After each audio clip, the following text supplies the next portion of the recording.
Hey, it's Patrick here.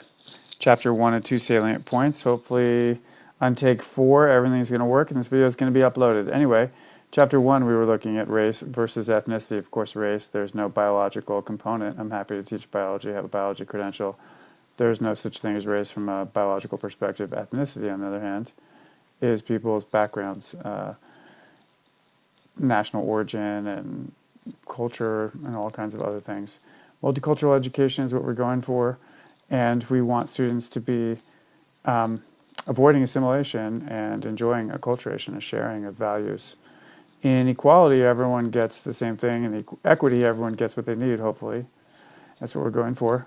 Paulo Freire, in critical theory, was looking at ending oppression of marginalized groups, which is something we'd like to consider, perhaps.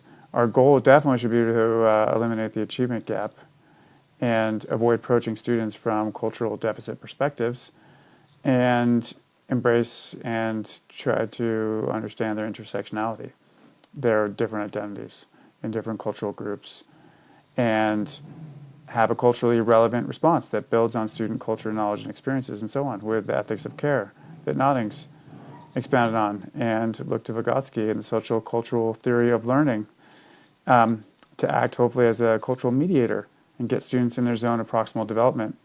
So that was chapter 1. What about chapter 2? Well, Erickson said everyone is cultural, everyone is multicultural, culture is learned, culture unites us.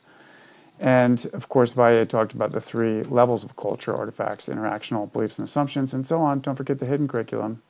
It's out there. And that's what we don't explicitly say, but we say with our actions or with what we omit from the great works that we present.